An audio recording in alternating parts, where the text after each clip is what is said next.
Hello, coming up on today's show, from Mali via Boston, Dublin and Ethiopia, back to Paris. Today we're taking you on a musical journey for World Music Day. Tastemakers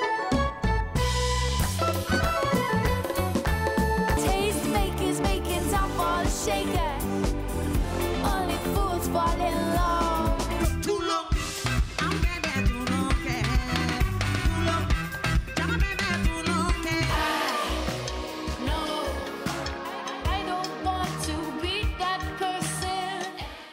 For more than 35 years in France, the 21st of June has not just been the longest day of the year, but also the most musical. The Fête de la Musique, or Festival of Music, takes place in more than 120 countries. It's become an enormous street party across Paris, and it's not just in the capital. There are around 20,000 events across the country.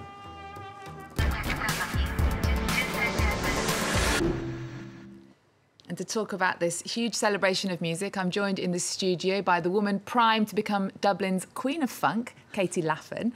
She's performing at Paris's Irish Cultural Centre for World Music Day. Also with us is American hip-hop artist Mike Ladd and Samuel Hirsch from Paris-based group Arat Kilo.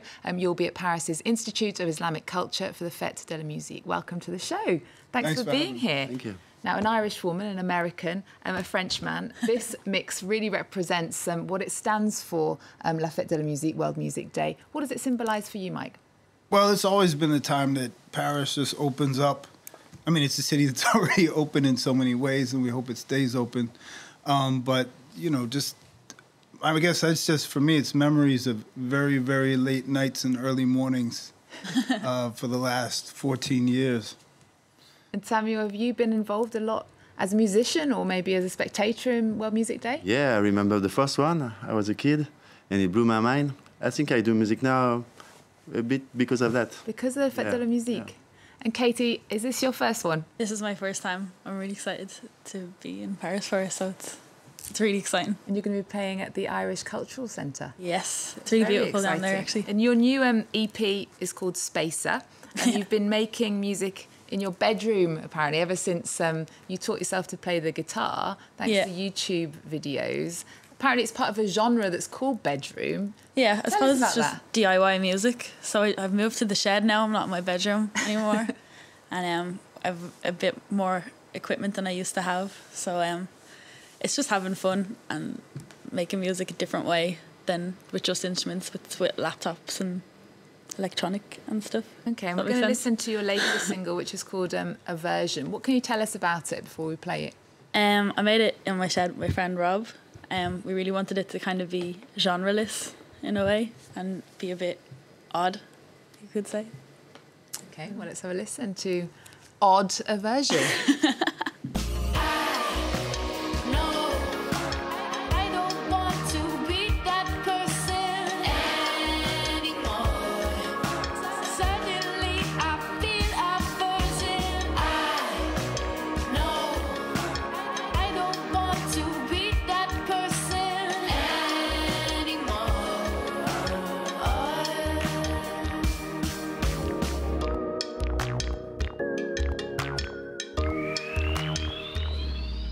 Mike, you're actually a hip-hop artist, but you started in punk bands. Yeah, in the 80s. In the 80s. A long time ago. Oh, cool. Samuel, you're from a group that's called Arat Kilo, a group that's inspired by 1970s Ethiopian jazz. Yeah. And you've kind of been working together alongside a Malian singer, Mamani Kaita. Mm-hmm. What brought you together? Well, we met on stage, as well as Mike. And we were basically a jazz band with no singers, but we wanted to broaden our audience, and so we thought that would be better with singers, so we did it. Yeah. No, the first show we did was in that huge rave, right? Yeah. So it was probably, I don't know, 5,000 people in a giant factory. And 3 in the morning. Yeah, it's 3 in the morning. I wanted to go home. And he was like a beast, you know? So a beast? Yeah, he was like, oh, God, that show. We thought, that's the guy. That's the guy. And tell us about your new album together. It's called Visions of Salem. It means Visions of Peace. Yeah. It's also the name of the little girl skeleton from billions of years. And in fact, it's our first common ancestor. So it's also the message of the album, that it's a message of unity and peace. You think that's a message that we need at the moment? Yeah, sure. and especially what's been going on in various countries, and especially your home country. Yeah. You've been away from there for a long time, though. Yep. I go back. I go back and forth easily 5 times a year, probably though, for different projects. I'm working on a project right now in Philadelphia about black police officers, and so I've been doing research for that. I still work with a jazz pianist named Vijay Iyer, so we work together a lot. So I'm still there. There's still one foot in that country. We're going to listen to one of your singles now that you've worked on together. It's called Chaos Embedded.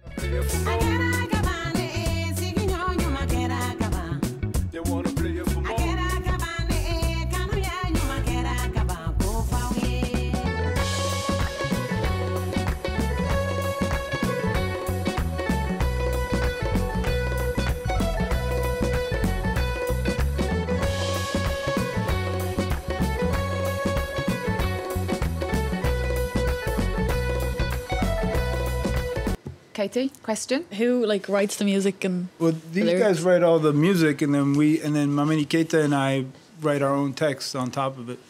Cool. It's very typical of what we do because the percussion rhythm that is the backbone of the song is very Ethiopian. It's very typical. And then we add funk, and we add rap, and we add Malian music. It's typical of the mix we do. I can only imagine how fantastic a gig would be with this music. Should come. They're fun. I want to talk now a bit about the gaze has been a bit on Paris this week at the Louvre because 2 big stars, you might have heard of them, Jay-Z and Beyonce, or the Carters, took over the Louvre for their new music clip. I can't say the name of the clip on television, unfortunately. Let's take a listen.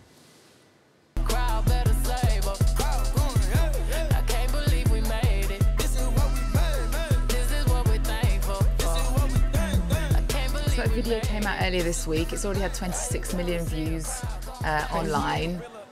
What do you think about these 2 taking over the Louvre and performing in front of some of the most famous artworks in the world? Well, I mean, famous is a relative term, so you can start there, and I'm sure that Jay-Z and Beyonce have their own suggestion about that. But they're speaking on a very long history of scholarship about understanding the inclusion of black people within this large canon that gets exceptionalized and put in its own specific box, which has its own large history of critique in terms of that positioning of art. And so it's very clear that they're going to comment on that, which is a comment on something like, there's a huge book about the presence of Africans in Western art. I think it's actually 2 tomes. Each tome is about 500 pages. So, I mean, and Beyonce and Jay-Z read. And so I'm sure it's sort of working within all of those critiques that have been around since the 70s, really. Okay. Yeah. Any other thoughts? Did you like it? I loved it. I think they're great. I think it's a massive statement, but it's also like extremely glam. You know what I mean? And it really establishes them as the power couple that they are. It's really cool. I want to move on now to something that I'm sure you're all going to enjoy. World Music Day takes place on the 21st of June. It's the longest day of the year. It's also the summer solstice, the first day of summer. And for that, I want to play a little music quiz. So if you put your hands under your desk, you've got something to help you with the quiz. You got the cool one. Some maracas. We're going to play 5 seconds of a summer anthem song. Okay. And I want you to, if you can, name the song, name the artist. Okay, we ready? Do it. Let's burn the roof, and then we'll do it again. I know it. Black Ideas. Yeah. Name of the song? Oh, I got a feeling. I've got a feeling. Okay, 1 to Katie. We're going to get destroyed. Yeah. Next one.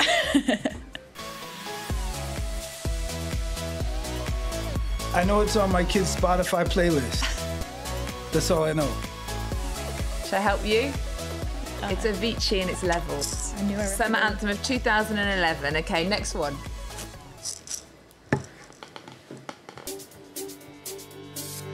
You took your time with the call, I took no time with the fall. Oh, yeah. Call Me Maybe. Call me maybe. Katie. I can't remember her name. You, Carly Rae Jepsen. You Okay, got me this there. one I think you're going to get. Okay? But see, The I next haven't one- even been in a convertible, let alone on the highway on Ibiza for like the last It's on 15 the years. radio. You listen to the radio. Next song. Come on. Oh, that's Oh, come Pharrell on. Williams. Pharrell Williams, Get Lucky. Daft Punk. Yeah, and That's a Daft great Punk, song. Whew. Okay, let's do one more. It's 2-1, is it? And that was in 2013. Okay, next one. Till I hit the guns now, hit the guns now. I got all I need. I know it's Sia, but I can't remember the name of the song. Cheap Thrill. Ah, yeah. Sia featuring Sean Paul. Okay. Oh, thank you. Oh, shit. Is it time to move on? Yes. That was fun. Okay, well, just before we go, you've picked some music that's inspired you over the past few months recently. Tell us about your pick. I picked George Ezra, Paradise. I think his voice is really unique. I like the way he pronounces his words when he sings. Okay, well, let's have a quick listen.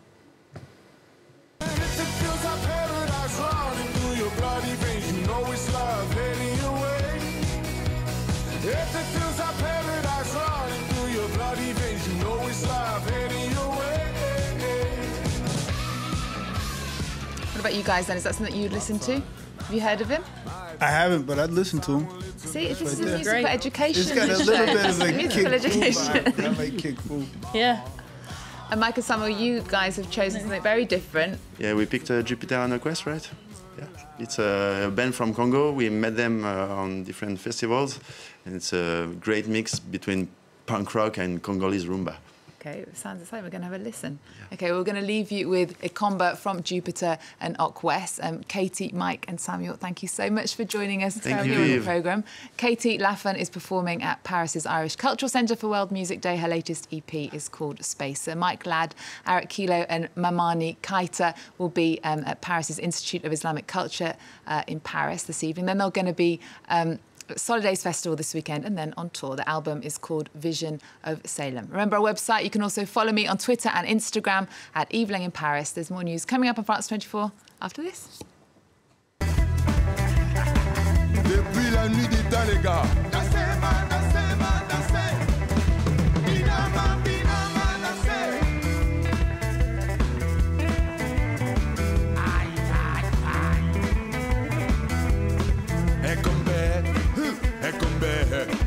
Ekomba bina kamaringa lembate.